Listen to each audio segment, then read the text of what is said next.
FedEx full, we commanding the block. Burgundy and gold, got the city on lock. Hustling plays, they don't need to pretend. DC reppin' strong and we fight to the end. Command is moving, no breaks, no pause. Hands in the dirt, respecting the call. KDot in the mid, dissect the grind. District divider with a city in mind. Join the damn squad, don't miss a bit. And you gotta spread the words, or shit is shit. KDot. Welcome, everyone, to District Divided, a DC sports podcast. More specifically, a Washington Commanders podcast. I am Amit. That is KDot. It's a Wednesday evening. What are we doing here? You know what? We decided to split this episode. Just give it a shot. See how it goes. We're going to have the All-22 review from the Cardinals game. KDot, once again, we've talked about the layer, the 50, the 60, the 70 screens. Might have been 80 this week. So we're going to go ahead and see what he saw. Going to ask some questions based on his findings. And then we're going to talk about Davante Adams. So he has officially requested a trade. We did something with Brandon Ayuk where we were like, would it be a good idea to do? Do we want to? So we're going to talk about that. We got the common mailbag as we always do, and potentially an after the pod. But before we begin this episode, if you could please like the video, subscribe to the channel, hit the notification bell, comment as you always do, and KDot. Drink something before you have all the pressure put on you to break down all 22 tape, and then share this shit. Oh, you're going to do great, buddy. Share this shit.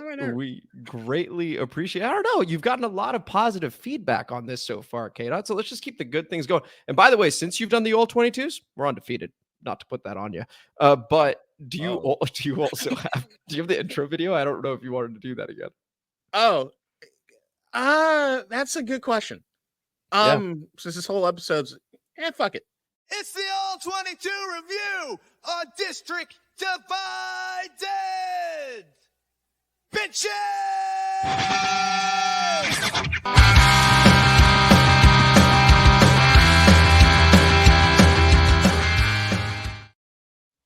That was the right call. It was appropriate to play that. I think that was the correct decision that we just made there. So shout out over there. Once again, we beat the Arizona Cardinals at their place 42-14. That moves us up to 3-1 on the season. First place in the NFC East. We got Cleveland coming up. And of course, we got the preview episode for you guys coming. But first things first, KDot's gone through the All-22. And over to you, KDot. Let's begin with the offense and what you saw with them, with Jayden Daniels, the line, backs, etc. The floor is yours. Go ahead. This was so much fun. I am dreading tonight having to go through Cleveland Browns tape. I don't think anybody wishes that on anyone. Yeah, I'm going to do it. No, this was a lot of fun. And just to pull the play, it's an iPad and a phone. That's it. That's all I use. It's watching tape, watching plays on the iPad, and I'm taking the notes on the phone and occasionally pulling up next gen stats, but we do this. Blah, blah, blah. All right. So I wanted to start with the offense, but what I also pulling back here in just a little bit on the All-22, what I try to do is do my own review of the All-22 before I then consume anyone else's content on the All-22. But I was on Twitter or X, whatever the fuck it is you want to call it. And I saw Dan Orlovsky butchering a bunch of shit as far as when it came to our Oh boy. So like he starts playing these clips and he's like, look, man, do you see everything they're running out of the exact same personnel packages? And I'm looking at it and I'm like, those are clearly all different personnel packages, Dan. Like, what is that? KDot versus Dan Orlovsky. Great for the show. Let's go ahead. But then I'm like, I scroll through and I'm looking in the thread and there's like other people like, dude, that's totally not the same personnel package. And then he had to then post another tweet saying, oops, I'm sorry, but it's the same concept of philosophy. I agree. I get where he was coming from. But just for everyone, I do this myself when I'm watching the All-22. I just want to give everybody a little bit. This is my personnel pack. Oh, shit. No, it didn't work. Okay. All right, let's do this. This here is my personnel package's little cheat sheet, right? So as you're watching a game or you're watching your All-22 and you hear people in the know talking about like, all right, what is 21 personnel? What is 13 personnel? All that's just based on how many running backs, tight ends, and wide receivers are on the screen at any given point in time. Look, I don't know any of it by heart, but I will tell you that, like, I'm starting to notice at least certain things as I'm watching the game. Like, I love 21 personnel, especially when you got Eckler back there with him. But, yeah, just so that anyway, you can always go back. I think this should work here. Yeah, a little static screen. If you need it, Just take a little screenshot. You can have it while you're watching the game, just so you know, and you don't feel as though you're just a layman when it comes to football. So, KDot, the way you've laid it out over here, that first digit represents the number of running backs, and the second digit represents the number of tight ends. Is that fair to say? Yep, the little pretty helmets. I stole this online. It was just something I used. I just got rid of a little background. Well, if it's correct, I believe it's just called common knowledge, KDot. So anyway, thoroughly appreciate you breaking it down for people that were not already aware of that. And so those are the personnel packages which are going to apply some context to when KDot's speaking about the offense here. To a certain degree, but I just want to make sure everybody was just in the know. It's just I'm dropping little nuggets as I'm learning in the process. But offensively, Dan Orlovsky was not far off. There's a lot of things that they did as far as developing and how it is they went with the personnel packages that really disguised a lot of what it is they do. So I want to break down the run game and the passing game. What do I want to go with first? Well, still overall, what Dan Orlovsky was really going to was the fact that what they did with Arizona was you got to really keep them on their toes, right? Mm-hmm. There were a lot of things that they were doing as far as even running B-Rob out of a lot of different sort of package sets, but it was the same concept as far as run. There was no idea where anybody was coming from with anything. And I remember in the pregame, I was telling everybody that Arizona is one of those defenses with Gannon that they're going to disguise a lot of things. They're going to try to do a lot of trickery stuff. They're going to do this, that, and the other. They didn't even really have an opportunity to do it because they were just trying to respond to what it is that we were doing. And that's one of those things that everybody got to keep in mind early on in a football season, especially when we got a new quarterback and a new offense coordinator. There's just not a lot of tape on us right now. Like you can even see from week 1 to week 3, there's a lot of progression, a lot of differences in the way that we're doing stuff. It's very hard to try to keep up. But the level of execution from everybody on the offense put you in a situation where Arizona was just like, dude, what the fuck do we do? What are you supposed to do? And at any time that they were saying, okay, we're going to stop the run here, Kliff would be like, all right, I'm going to light you guys up in the air. Like, it was such a difference compared to, like, the Eric Biadasz offense, which I'm going to keep hammering in, which was the most predictable goddamn thing you could find. There's so many different concepts that are being ran in this offense. So many different cool things. You see a lot of people online over the last few days have basically been filleting Kliff Kingsbury, and for good reason. There's a lot of really, really, really cool things happening in the offense. Whereas as you're watching the tape or you're watching the game, you have no idea what's coming at any given point in time. It's got it. Good shit. Interesting. Okay, so it sounds like when you see a formation, hey, it could be runner pass. He's doing a good job of disguising that. So the thing that you had said about Jonathan Gannon and their defense applies to Kliff Kingsbury in this offense so far. We're 4 weeks in. It's a lot of new personnel, right? Yep. We talked about it. This is the most roster turnover we have had since the 1940s, right? Like this is a huge, huge change. And it sounds like from a chemistry perspective, it's starting to come together. Is that fair to say? Hugely. Because that's the thing is like, I don't want to take, like, I'm giving some room as far as saying that like nobody has our offense really on tape to know what's happening. But even with that said, you still have to execute at a very, very high level. The offensive line throughout this tape just looks immaculate. Tyler Biadasz. Remember last episode I was saying as far as Biadasz, there's a lot when it comes to just sheer power as far as on the run game, when it comes to like running down people's throats.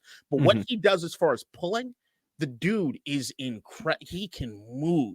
And they do a lot of pulling the guards and pulling the centers out to get people in position. It's some beautiful shit that they got going on the offensive line. The other thing as far as the skill position players and the wide receivers, do you know how many drops we have this season so far? Dude, it feels like 0, but I'm not sure. One. I don't even remember the drop. Like I don't even remember it either. Yeah, I was like, I should probably maybe I can look that up in the. But like, if you do that comparison to like some of the other teams, I mean, it's not crazy numbers, but just imagine how different a game could be. The Bills have 6 drops. The Bengals have 5 drops. The Ravens have 4. It's all about multiples of what it is we have. When you talk about executing on a high level, what does that mean? That means you got receivers that are sure-handed with the ball, but you also means you got Jayden Daniels delivering damn near perfect balls to these guys when they need to fucking catch him.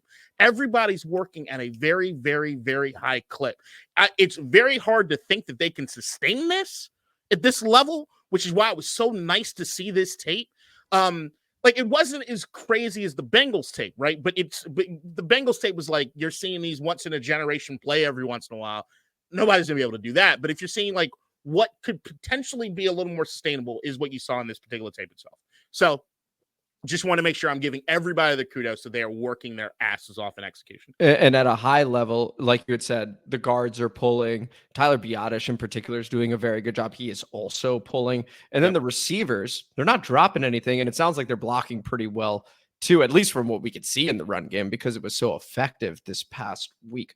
Now, KDot, I believe you have some footage of some of those runs. We were talking about Brian Robinson at the very beginning. Did you want to show that now or in a bit? Yeah, so this is specifically for one person that dropped some comments. You know who you are about Brian Robinson being a seeing eye dog to get through on things. So I wanted to break down one run in particular that I thought I didn't want to do any of the really flashy stuff. I wanted to do stuff that was like, this is something that happens in the course of every game, but look at what he does to elevate himself just a little bit. So I'm going to start with this one. This is the one I'll kind of talk through. I might play it more than once. So this is B-Rob with 3rd and 1, second quarter. You see that little shift? Got a guy right there pretty much blocking the hole. And B-Rob knows all he has to do, he's got to get 1 yard, and he knows what it is. And that cut and move into the hole is a decision-making and a process that's happening right there in the hole that you have to give him credit for. That's a first down. That is a first down. That is the difference between potentially having a punt or do a field goal. Like that to me is, it's, I know it seems so insignificant, and I'm really worried about replaying it because of the copyright thing. But the idea is, for guys that you say don't have vision, that is a loss, period, point blank. They run right into that guy. B-Rob is processing. That cut that he does, knowing exactly what's happening before he even gets the ball and makes his decision in his mind up because he's scanning and looking to see where the hole is. I know there's a lot of talk about like what kind of run system we do. It's a lot of gap running. There's a lot of here's the lane that you're supposed to run in. The blocking and everything is developing for that lane, and that's where you got to go through. And B-Rob does a whole lot of decision making with that. And just for you and everybody else watching, I got 2 more runs I want to play. I ain't really going to talk about it, but I want you to be the judge of whether or not you think B-Rob has some fucking vision or not. Oh, that looks pretty nice. I thought so. Looks good to me. Looks good to so. me. How about this one? Oh, no, I can see why this man's 10th in rush. Oh, he continues, fights through the contact as well. Seeing eye dog though. Imagine if he had one. Right. Wow. Be something. Now, I didn't get any of the Jeremy McNichols tape, even though I could have. They were a lot more flashy plays, but you're not seeing anything vastly different from what B-Rob's doing. It's just more acceleration. So like there's that change of pace sort of back thing. Whereas when they bring in McNichols after hammering you with B-Rob for a little bit, you can see the Arizona Cardinals can't really anticipate what the fuck is going on. The flow of what it is they've got to do to kind of get into position is just a little bit different McNichols, and he fucking zooms right by you. And a lot of the outside stuff, which is more zone and what you're looking at as far as the outside, sometimes you really got to look at the tackle to see how it is they're positioning the block to see whether or not it's more of a gap play or zone. Zone is the way it gets described to most people is like zone is more of like water flowing. The running back is the flow like water. All the line is moving in one direction.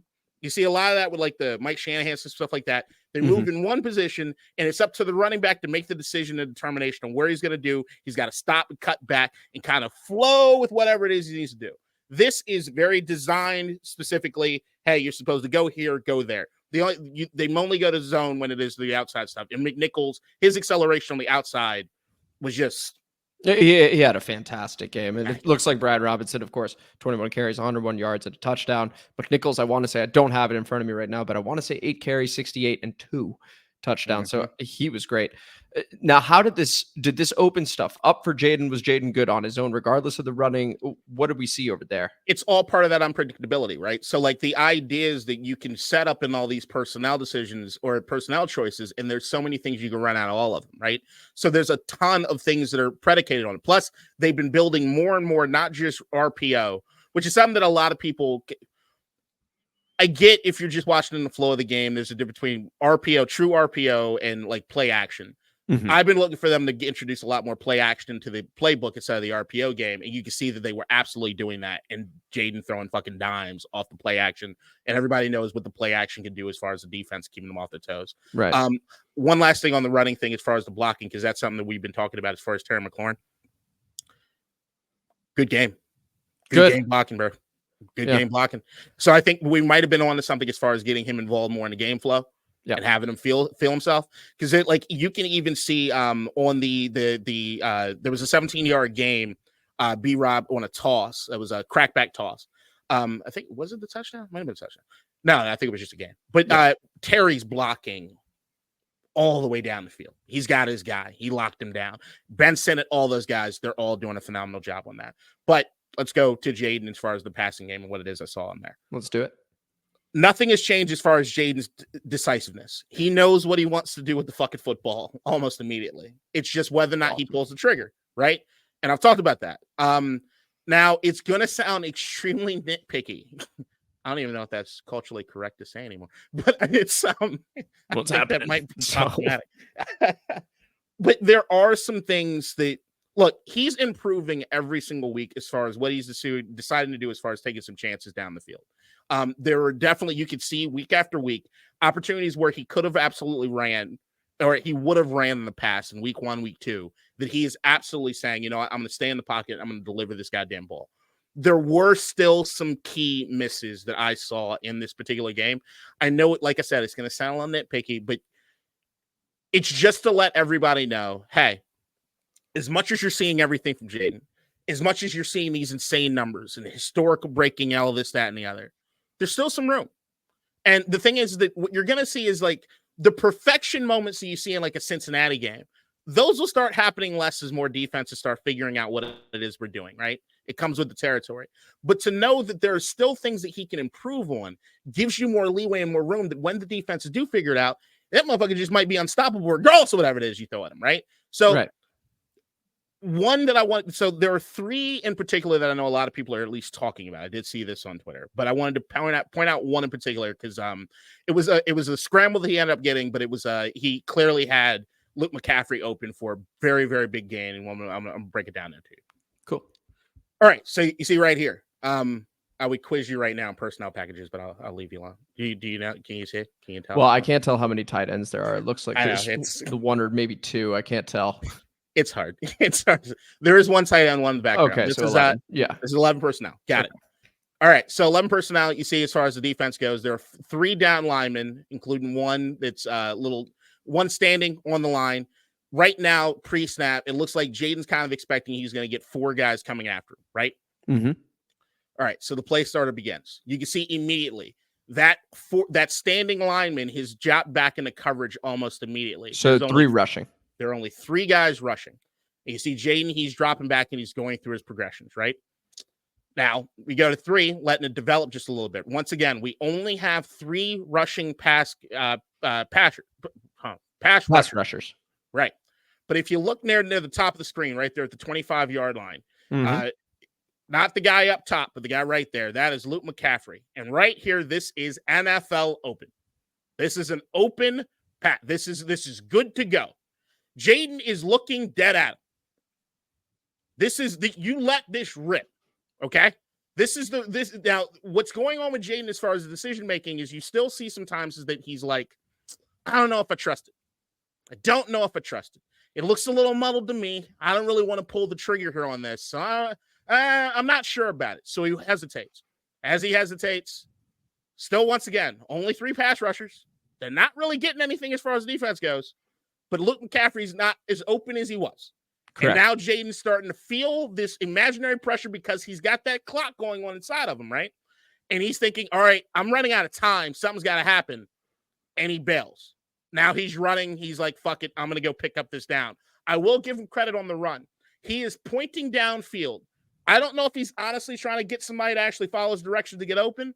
But what that does as far as keeping your eyes downfield and doing the pointing, you see guys like Aaron Rodgers and Patrick Mahomes do it a lot, is to keep the defense honest in the sense of either they still got to worry about the drop back in coverage so Jayden's able to make a move as far as on the scramble, or maybe something does develop and open up that he can make the pass. Nothing really does at that particular point.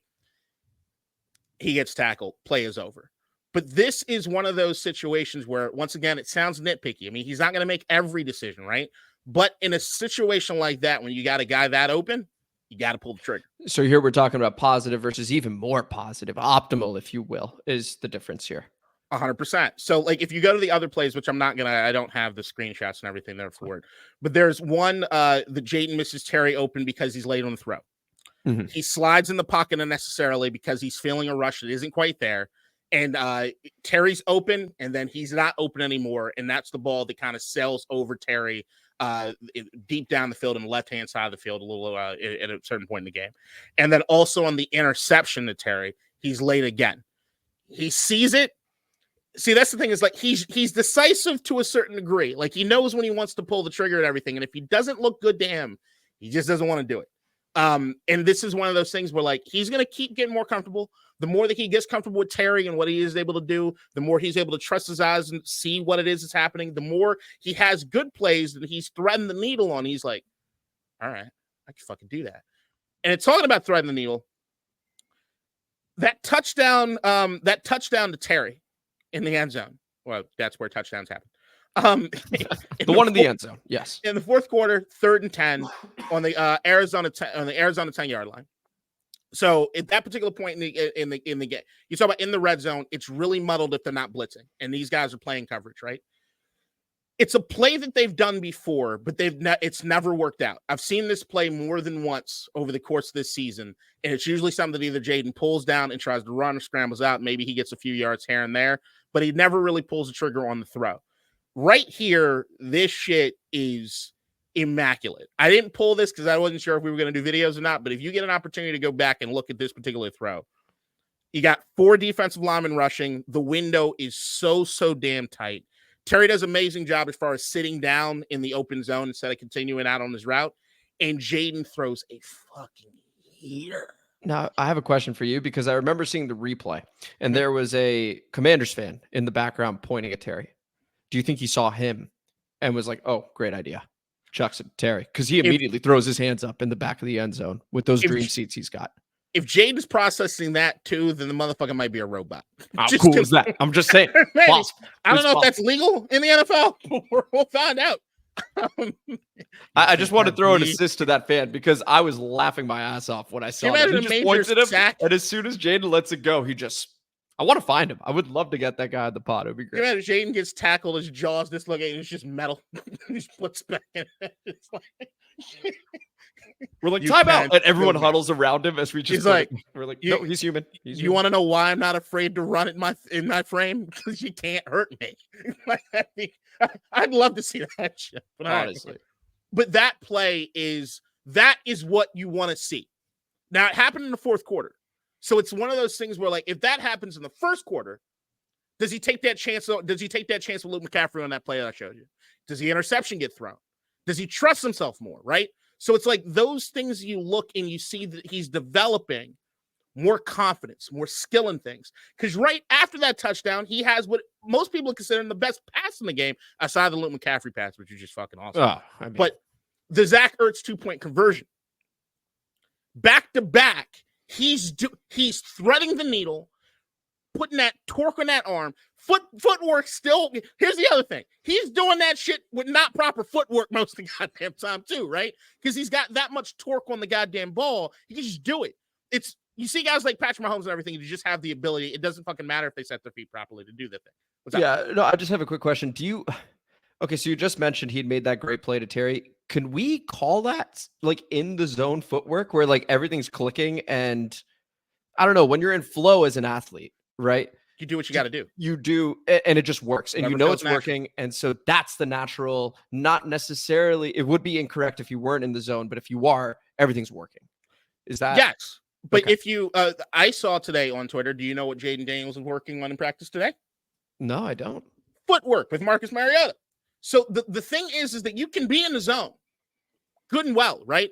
But if you can take that in the zone aspect with some maybe irregular play, there's a reason biologically, scientifically, physics-wise, that you need to plant your feet the way that you're going to throw the fucking football the way you need to throw the football. The idea is if he can have that much torque on the ball, just doing what it is with his wrist, what can he do when he has proper foot placement in the pocket? Still can't believe there was a criticism before the draft that his arm strength wasn't where it needed to be. So dumb. I remember watching when we were doing all the scouting and watching the games. I was like, this guy's got a cannon. I don't quite understand where that's coming from, but okay. It's just stupidity. Because he can. You know what? It's whipping. It feels like a whip. He whips the ball in. Oh my gosh. I mean, the throw to McCaffrey. So we talked about special sauce with Caleb before the draft, right? That to me is sort of a special sauce throw where he like almost takes a step back. He's square facing McCaffrey instead of, your typical traditional drop back, and just to your point, whips it to him. And it was a great catch by Luke, but it also was put in a position where Luke could make a play. And so I think we're beginning to see Jayden get even more comfortable just 4 games in, which is very cool. Now, the Browns are going to represent a different animal of a test, and we'll get into that in the preview, and that'll be Friday, 2 p.m. But for now, we got a guy. Arizona didn't have a guy. Correct. Any final thoughts here before we move to the defense, KDot? No, just overall, like I said, man, I feel as though Washington really did catch Cincinnati and Arizona off guard. I really do. I think that things should not look as simple as they look right now forever. All right. But the execution at the level at which they're doing so will breed nothing but good things. And as Jayden gets more comfortable and more confident in what he's doing, like I said, those throws in that fourth quarter, he now builds off that. He now remembers that going into the next game. So while defenses figure him out, you also got to remember we're still making our trajectory of getting better. So everybody's just got to keep that in mind. We have no idea where it ends up as far as in that line of those 2 lines of development and those guys. Where does it meet? Where do they converge? Right. But there's still a lot that we could still put on this. That's like, dude, he's looking special, which is very exciting. And just to keep it as balanced as possible. Also, there is the narrative, and I think it's actually true if you look at the numbers, but I will double check to confirm that a Kliff Kingsbury offense in the second half of the season can dip some. So we'll go ahead and see what happens there as well. But it's early days. About the disguising, right? Like what I'm saying as far as like those disguises and stuff that he's doing out of these personnel packages, there's not enough tape on it, and he's developing, he's putting more into it, right? But the more that people start looking at the numbers of what happens in this, that, and the other, you get enough data, then they'll make decisions on stuff like that. Then you'll have the guys saying, hey, if they do this in this situation, this is most likely what it means. If they're in this down situation, this is what it means. And the last part on the offense that I got to give them credit for, they did an amazing fucking job not getting in negative down and distance early in every progression. I remember that was something that you asked about, I think the last All-22. Yes. They did not shoot themselves in the foot early on. They were aggressive and they kept it going. And all it meant was that Kliff could open up a new page of the playbook to do something else. Fantastic. And now let's go ahead and talk about the defense. And the defense had easily their best outing of the season so far, holding the Arizona Cardinals with Kyler Murray, who a lot of people rate very highly. I'm one of them. I believe KDot, the way you talked about Kyler in the past, special, right? He's a good player. And they did a fantastic job again. It was 145 total yards, just 1 carry for the 3 yards. And I believe he had 142 passing yards. Again, these numbers are not in front of me. I believe these are correct, though. So we did quite well in that regard. But over to you, KDot, once again, from the ground floor, what did you see? The first drive is terrible. The first Arizona drive went out. It looked terrible. Bullshit. It was bad. But you see, at least initially after that, what I didn't see, there were some changes that happened as far as the defense went. But let me go step by step through what it is I have in my notes. And it might be a little, but it's just defense. We'll give a fuck. All right. Bobby Wagner and Frankie Louvu. Dogs. Yes. Dogs. Dogs. Dogs. Louvu is a game wrecker. Love him. He is only getting more comfortable. Forced the fumble on Michael Wilson. Bro, I'm telling you, Louvu is all over the place. Heat-seeking missile. Dude is a beast. Now, Bobby did some things in this game. Yeah, there were some things that like stood out as far as just Bobby and his playmaking ability, right? But majority of what Bobby was doing was fairly quiet. But it changed the entire face of the defense, in my opinion, right? While still having, once again, not in front of me, 11 tackles. I believe 7 were solo. Anyway, go ahead. Just one of those like lunch pail, hard hat, let's go to fucking work. That's your Bobby Wagner. All right. This is your, I'm going out there. Let's fucking do what we need to do. Okay. Now, in previous games, the moment the offense would go into any sort of motion or anything, you'd see the defensive backs kind of scramble. That's where we're talking about as far as the defensive backs playing 10 yards off the line because they're afraid to get beat deep. You're like, I don't know what I'm going to do. Yeah. And they also not communicating. What you see the best defenses do, literally on TV as you're watching, are the guys literally just talking to each other. It's hit this dude. Hey, you got him. I got this. Go do that. You saw Sanders still and all those guys communicating on a level at which they had not at any point previously in this season. Kudos to them spending that time in Arizona and fucking camp together, because Lord knows it worked wonders as far as the communication goes. That was the light switch. The light switch as far as the communication, night and day. You could see it. They're talking to each other. When anything would happen, I got this. You get that. I got that. That did wonders, right? But beyond those things, as far as just playing more fundamental, you saw the cornerbacks sort of understand leverage a little bit more. When they need to play inside, when they need to play outside, when they need to do this and that. I don't know what happened to make them play. Look, I want to say this. There have been good moments with the cornerbacks, with the defensive backs all season long, as far as I could see it, right? You can see good technique. You see this, but they were still getting beat. More just afraid, so they've written positions where those shallow crossing routes, things like that, would just tearing them up, right? But they were playing more fundamental, and they were playing a lot more consistent in this particular game, which is crucial. But the other thing that they did, look, they've been playing a lot of man coverage, which is why you see the guys off the line, and they have the two deep safeties because they're really afraid to get beat deep. What you saw in this particular game was, and they usually, as far as run blitzing or anything, they would have Bobby Wagner kind of shooting the gaps, trying to get in behind the line of scrimmage. They didn't do a lot of that with Bobby. You know what Bobby did this time? He sat back in coverage.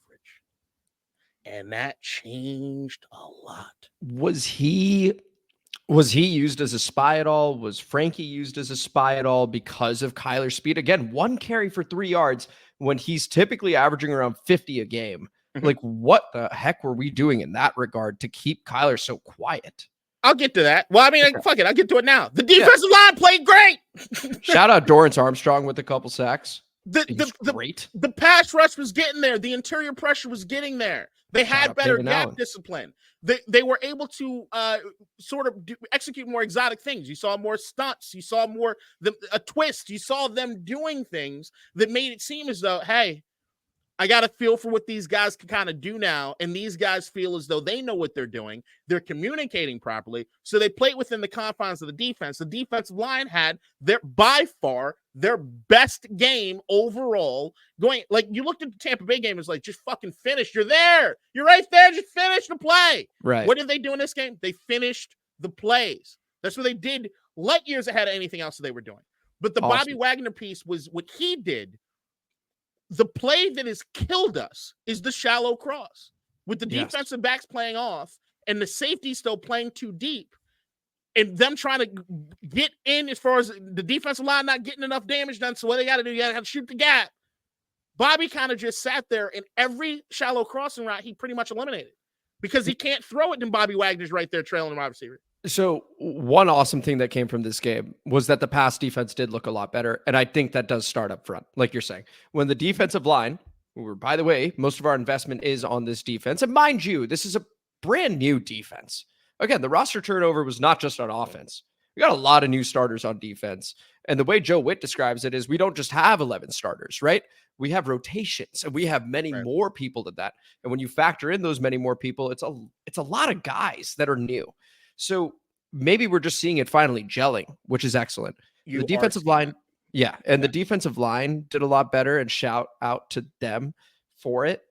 One question I had for you, KDot. So the pass defense looks better, more communication in the secondary, better understanding of leverage, which is excellent. I think Emmanuel Forbes, a beautiful example of that on that sideline throw where he's using the sideline as the boundary to help him out.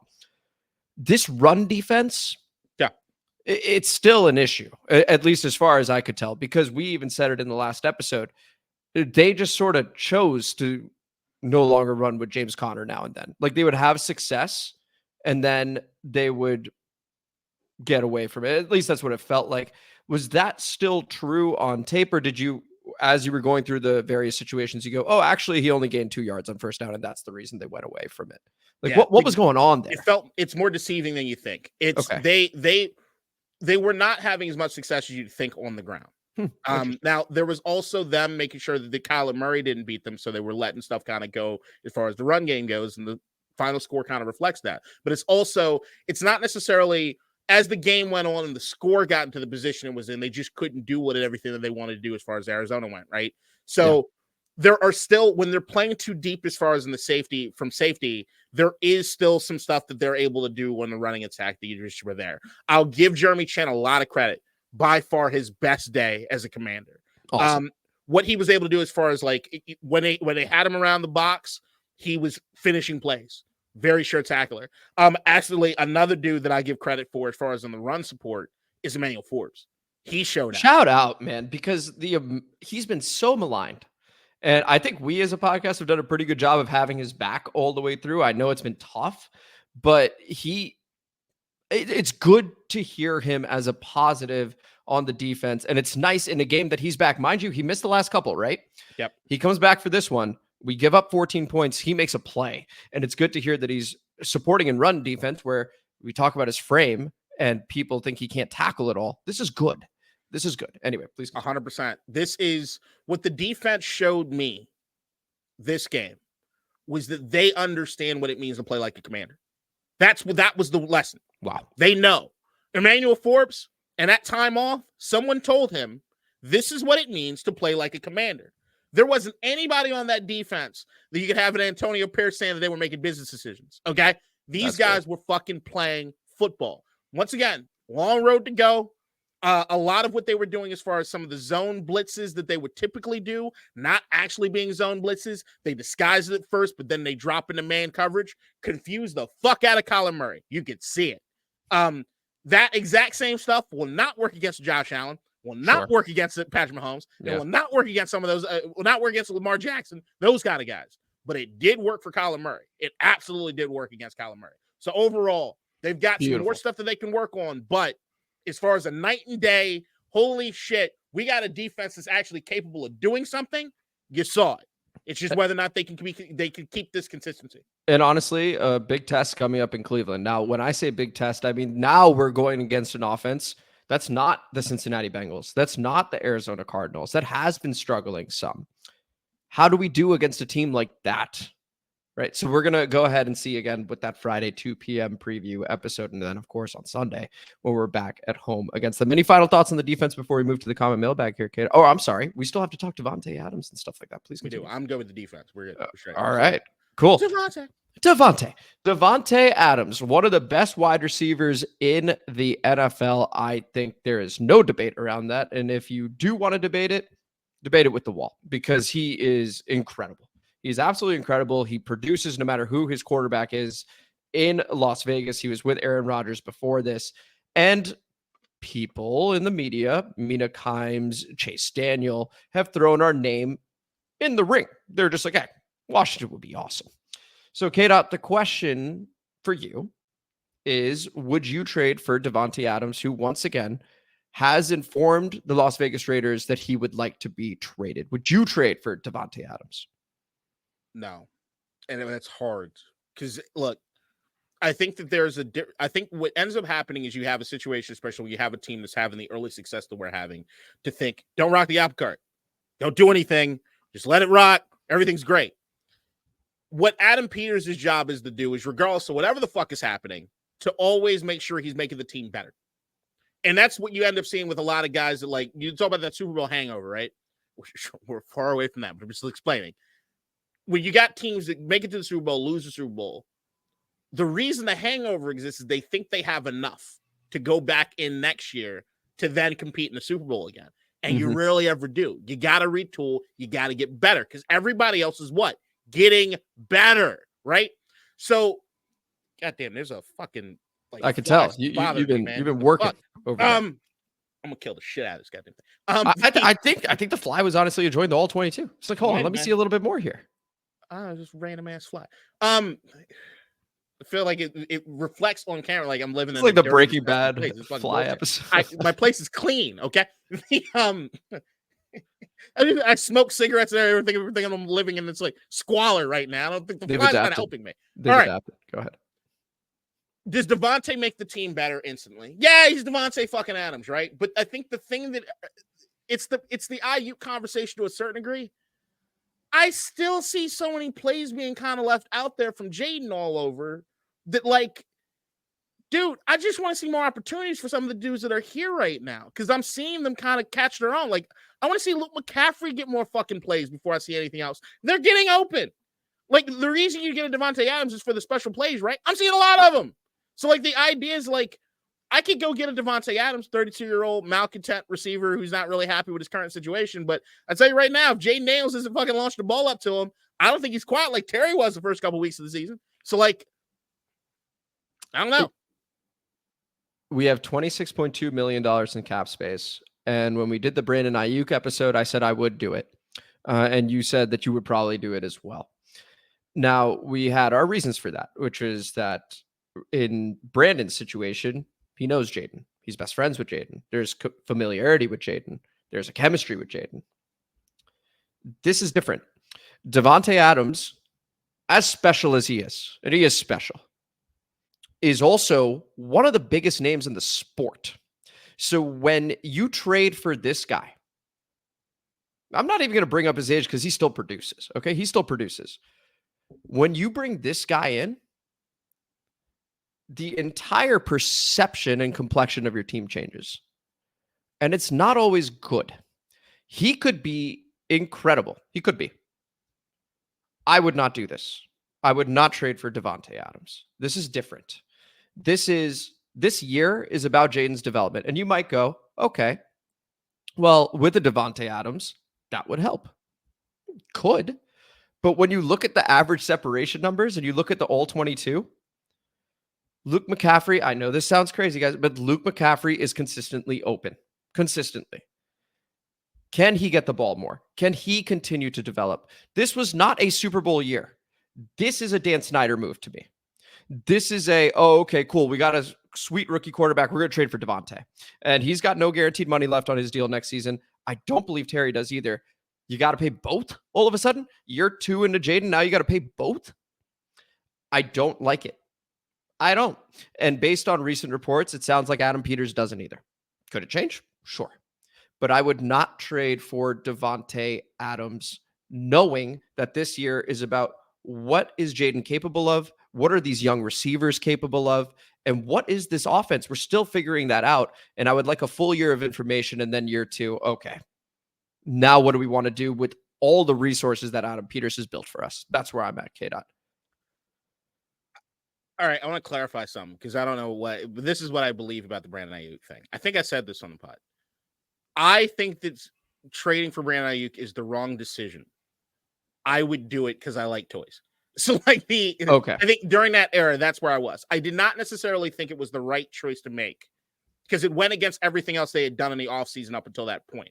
So I didn't like the idea of diverging from what it seemed like the game plan was. So you have that, and mine was this is the only exception I would make. Right. I'm not there because Davante Adams is a better player than Brandon Ayuk. I don't think it's close. So, like, I would agree. So, and Ayuk's not having the greatest start to his season. I'm fucking saying, even though there are certain things that it's like he's practice not getting maybe the ball matters. delivered. Right. And him getting in the fight with Kyle Shanahan about what shorts he's wearing at practice, all kinds of shit. But Davante is a clearly better player. Look, if Adam Peters were to pull the trigger, I think what it is indicative of, and I think you told me this, was that they feel better about Jayden's progress and maybe we are ahead of schedule that he can handle this. So we're like, hey, off the field. I'm not even say, I'll even say on the field is like in the sense of, hey, we didn't think that we were going to be in playoff contention or in Super Bowl contention, but now you have a 60-something% probability of making the playoffs. And now we want pieces in the building because we're fucking going for it. Maybe that's the decision-making process. And I can understand it. But somebody floated me an idea, and I want to get your thoughts on this, is I'm thinking a 3-way team trade. Okay. Let's get the Jets on the line. We know that Davante wants to go and play with one of his former lovers. I mean, quarterbacks. Aaron Rodgers or Derek Carr, it looks like at this point. Those look like the top 2 teams. Right. I want Hassan Reddick.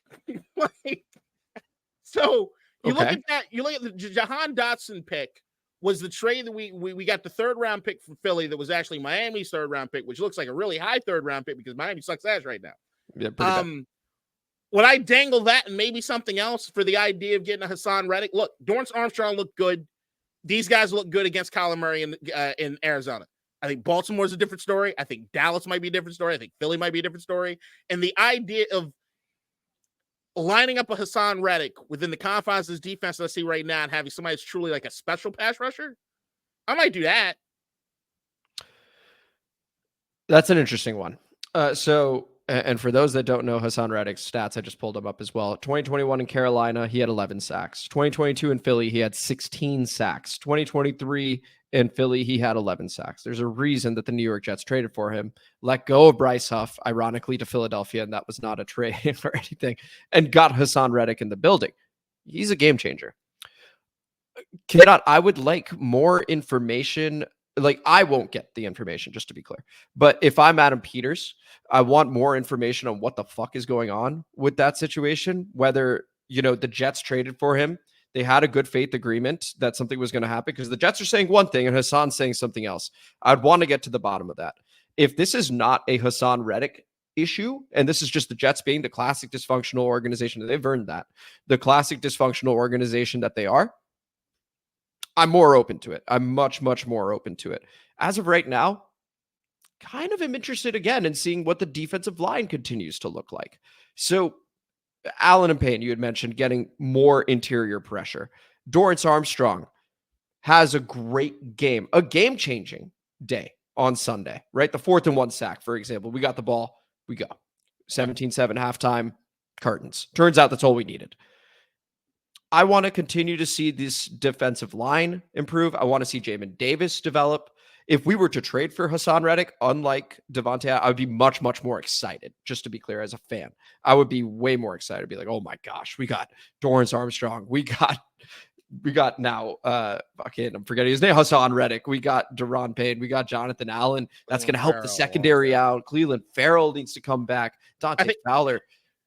Yeah, I get the excitement. I still wouldn't do it because I want to keep the draft picks right now. This is still, I get it. We're ahead of schedule. I don't think we need to suddenly go, we're going for a Super Bowl. Like, it's just not how I feel about it. The only pushback I give you is that I'm not entirely sure. There are so many young guys in the receiving core or receiving in general. And you have Terry McLaurin that you're not getting rid of. That, to me, like, the room to say that we're going to need one of those eventually or anyway, I don't know. Yeah. I think the guys that we have in the defensive line, unless you got like a Jean-Baptiste comes out of fucking nowhere and just dominates, that's a position at defense DN that I'm like, you're going to need to upgrade that. Which is why I'd be more excited about a Hassan Reddick move so that's why I'm versus like, a Davante Adams. But I think three-way team trade, I think it's fun. I think it helps out everybody. It's definitely fun, and it would resolve the Hassan Reddick situation, which would be good. And him coming to us, the idea of him sacking Jalen Hurts just from the Philly perspective would be awesome. And I don't think Vegas wants Reddick. They got Max Crosby, and there's enough money, and they're kind of a mess. They traded for Christian Wilkins, and they've invested a lot in that defensive line. So I'm just saying, three-way team trade. It's entirely possible. It's entirely possible that we end up making a move for Hassan Reddick. I think if we do make a move, it's on the defensive side, not the offensive side. I like what we're doing on offense. And on defense, it sounds like it's getting better too. And I'm the one, KDot, you've rubbed off on me. Just the whole, like, hey, let's pump the brakes. Let's see what we've got. Let's develop something. Guys, our window is not... We talk about a rookie contract. I want to make this very clear. And I could be wrong about this, but we talk about a rookie contract that we have in Jayden Daniels. And you could do a lot right now. You can. But we are still learning about, and I'm the biggest Jayden supporter there is, we're still learning about him. We're still learning about this team. I want more information before I take a big swing in any direction. Any direction. And I also believe that Jayden is so special, at least this is how I felt before the draft, and certainly so far I'm feeling this way, that this is not just a rookie deal window. He is truly special. I think even after, let's say he goes on and he continues to be our franchise guy, and we pay him the Lord knows how much the quarterback contract is going to be at that time. Let's say, I believe that window is still open. I think he's the type of player, your window's open your entire career. That's how I feel about him. I think he's truly special. So I don't need to rush something in year one. As exciting as it would be, the sugar high that it would give me, of course. Oh my God, if we were the first team to go to the Super Bowl and win it with a rookie quarterback, that'd be amazing. But our window is, I think it's huge if we do this right. So that's how I feel about it. I'm laughing because you said sugar high. Not another kind of high. Okay, I walked into that. Look, man, the window just got built, man. The foundation on the goddamn house, the window's just getting built. Like, the window might not be fucking open yet. We're just looking at the window like, that's a nice fucking window. It's a nice window. Well, I don't even know all the features on this window just yet. I don't need to rush it all. I ain't trying to break the window. Yeah, so I get it. But you just got to remember the teams that are complacent are the teams that don't usually get to where they need to be. There's got to be a balance. I trust Adam Peters to know it. That's it. In Adam, we trust. And we've said that the whole offseason, even with the Jahan trade initially, we're like, oh man, in the division, let's see. But so far, so good. This fly is fucking mocking me. Okay. You know what? Let's go ahead and go to the comment mailbag and get you out of here. You got Nikki locked and loaded and ready to go here? Let's go.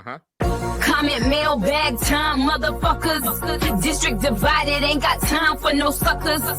Spread the word, get in line. OGs and new G's, it's your time. And spread the gospel, cause this shit is divine. Yeah. And shout out Nikki for that. As always, we begin with donate. Shout out, Tony. What a dominant performance today. Looks like we're winning the division. Who's going to stop us? But watching the Ravens game had me stressing last night, knowing we play them in 2 weeks. That's going to be a dynamite game, KDot. We go to M&T Bank Stadium in a couple weeks. It will be a fun one. The Ravens looked very, very good in a 35-10 victory over the Buffalo Bills. Once again, they hosted that one on Sunday Night Football. But the question Tony asks is, who's going to stop us from winning the division, KDot? Over to you. Philadelphia or Dallas, not New York. I don't think it's going to be Dallas at this point, but I do think Philadelphia is still the favorite in my eyes. I like Dallas more than I like Philly. I don't think it's close for me. If we had time for after the pod, we would talk about this, but maybe we do that the following one. We go over to Tony with one more shout out. I'm interested in what coach is going to hate on this week. Is this guy even a coach? Why are you here hating on our squad and raining on our parade? Go hate on your own team from an Eagles spot. Can't even enjoy my damn 40 burger. Tony's feeling the type of way about coach right now, KDot. Seeing that dog. Go over to Big Papa Grizzly. Shout out. You did it to yourself, coach. Shout out Big Papa Grizzly, who also goes, I think Coach Lombard needs to worry about the horrendous play by their own team. How is the view from second place is the question there.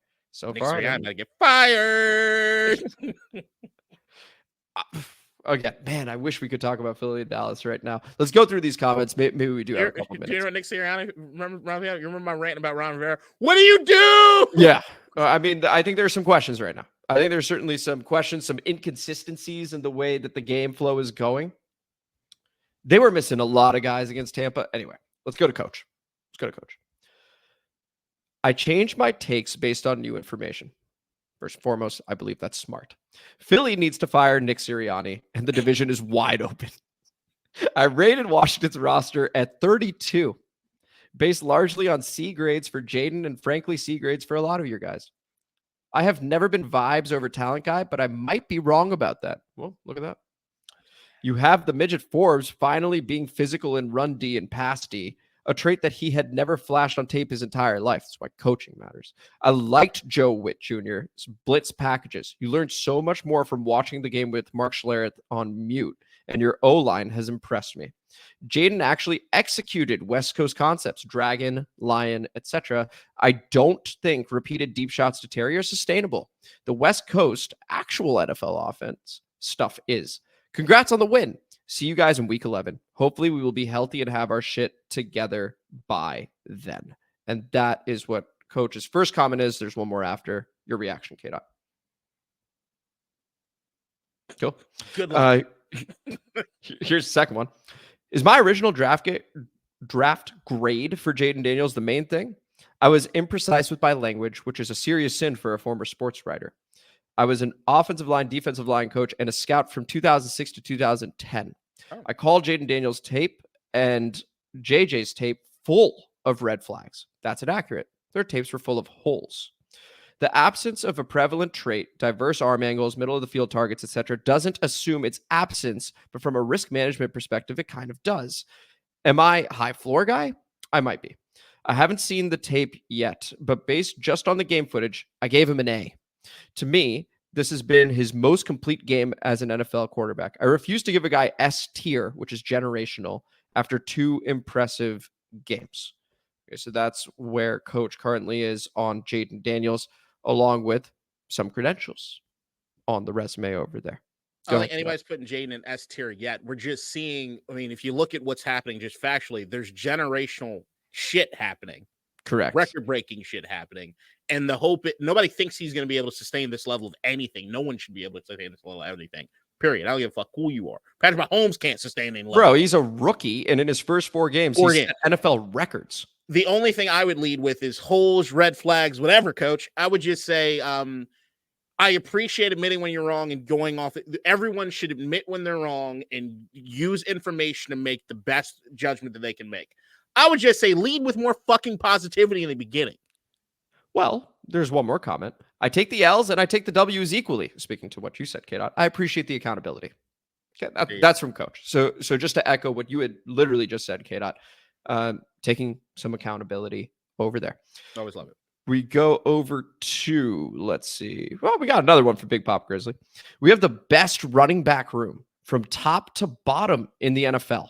We don't have one premier back and a stable of serviceable backups. No, we have a full room of playmakers that can be counted on when called upon. This is big boy ball. Okay, and that was in all caps at the very end there, KDot. What do you make of that? Do we have the best running back room from top to bottom in the NFL? No. Jayden, if you're adding Jayden Daniels into the mix as far as just rushing ability, maybe you get there. But I'd look at the New York Jets. I'd look at the Atlanta Falcons. They might not have people that know what to do with these guys, but they're more talented. Well, there's Baltimore. Derrick Henry alone. That's the thing. You look at Baltimore, Derrick Henry alone. San Francisco, Christian McCaffrey alone. That scheme, Jordan Mason looking like a dog. Like, where we at? But simultaneously, it is hard to argue with Big Papa Grizzly with the early results so far, right? We plug in Jeremy McNichols. Yeah. So rushing attack, you include Jayden, then all of a sudden, I think we're in that conversation easily. Yeah. But I think when you also look at the running back production, they have all been very, very good. They've been phenomenal. All of them so far. So appreciate that. We go over to Joey Donuts, 8011. Shout out. Notice how trading Jahan Dotson for a 3rd-round pick is looking more and more like a great move. Just heavenly. So far, so good, KDot. I mean, that 3rd-round pick is going to be very valuable. We know so far Adam Peters has done. Look at Brandon Coleman so far. I mean, we're bringing him along slowly, but he's making plays. I think it's actually a very smart way if you're going to get a mid-round left tackle to be able to go, okay, why don't you rotate a little bit, get comfortable, and then we can continue to onboard you, so to speak. What do you make of it, KDot? No, the dog. Look, man, and Adam Peters we trust through and through. The only criticism I had for the Adam Peters, or not even, it wasn't Adam Peters' fault. The only problem I had with the entire front office was getting rid of Chase Young and Montez Sweat last year. Now look at the rookies, and I'm like, shut the fuck up. It's totally fair. We go over to Joey Donuts with another one. I can honestly say that amongst all the Redskins content creators I've come across on YouTube, District Divided gets my crown for the best in class. Keep up the top shelf work, gentlemen. Bravo. You got a thumbs up on that one too. Muchos gracioso. Yeah, thoroughly appreciate that, Joey Donuts. Thanks for tuning in as always, and please continue commenting in the mailbag. We love interacting with each and every one of you. Go over to Prince Anubis, 7800. Shout out. If and when we beat Baltimore, y'all need to be wearing 2 pairs of shades that day. That would be, that would be a pretty sweet win. You talk about getting national media coverage, which we're already getting. You then go to Baltimore and beat them. That would be something. As a reminder, I keep wearing the same shades because I keep leaving my other shades in the car. I'm going to make sure I bring them in. For that day, just in case. Just in case. It's a just in case. We go over to the Nathan Perry. Shout out, Nathan Perry. Hey. Sleeping Dragon, indeed. This fan base will start taking back home field advantage sooner than later. I'm reminded about how explosive and excited we were in 2012. That said, this season feels different. How would you two compare this season to any other successful season you've experienced? Kate, I'll let you start. Yeah, I've kind of alluded to this. Look, the high points for me outside of 2012 with the hope of RG3 and Gibbs 2.0 and me and loving the team and loving a lot of stuff that happened about it. There was still the cloud that hung over all of it, which was Dan Snyder. Him being gone makes this right now, even though it's mad early and I'm still trying to pump the brakes on everything, I feel more confident now than ever because I feel as though the people that would wreck any good thing that's happening are gone. So this feels the most real. I still don't even think that my brain has wrapped around it completely. Yeah. We will have no all-in for week 1 situation with Jayden. I can confidently say that. This guy has his head screwed on right. He acts like a 10-year vet on the field and off the field. Like, he's saying all the right things too. And then Dan Quinn, when he gushes about Jayden, goes, man, this guy just gets it. It's so different than the RG3 year. The RG3 year, not going to lie, hey, that was a jolt of adrenaline. So much fun. Right? It was a blast because he hit the ground running and we were like, oh my God, we are unstoppable. And in that respect, we said it, I think in the last episode, I may have, that the electricity is similar, but to KDot's point, the organization is totally different now. There is no one here that I think I can even say, hey, I think that person's going to screw it up. Kliff Kingsbury has been awesome so far. Josh Harris has been a magnificent owner. We got to stay in Arizona to prep for that game. That's already huge and different. And the team already said how different that was and how excellent that was. Dan Quinn and this coaching staff, they're all connected. They've all got excellent reputations. That's why it feels different. I have faith in the people off the field as much as I do on it. And on the field, we're still developing chemistry. That's how I feel about it. If you haven't read the Albert Breer Sports Illustrated article about the trip that Washington made out to Arizona, please do so. And shout out Zach Ertz. And if you do read it, you'll understand why, because that was pretty cool to read that part. That was awesome. What made me unleash the dragon. Yeah, I really want to unleash the dragon. Yeah. You know, Cisco, come on, unleash the dragon. No, we go over to Muhammad Iqbal. Shout out. Top 3 DC football podcasts. I appreciate that. Top 3. There are a lot of really good Commanders podcasts out there too. Let us top 3, not 2, not 3. That's what I was going to say. Come on, put us up there. Be like Joey Donuts. Just crank us up there. Appreciate the comments there, Mom. Who you think better than us? Rio, you ain't got it. I'm joking, man. I love you. Should have him on. We should have him on. We go over to Sean Henderson. Shout out. JD5, Jayden Daniels is a star. Hard to disagree right now, man. Again, he's broken NFL records through the first 4 weeks. He has been anointed by the media. We are familiar with that.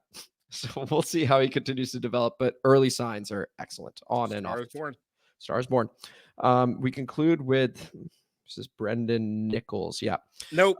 Please have KDot explain why Kyler Murray's small stature was directly responsible for the Commanders' insane defensive improvement.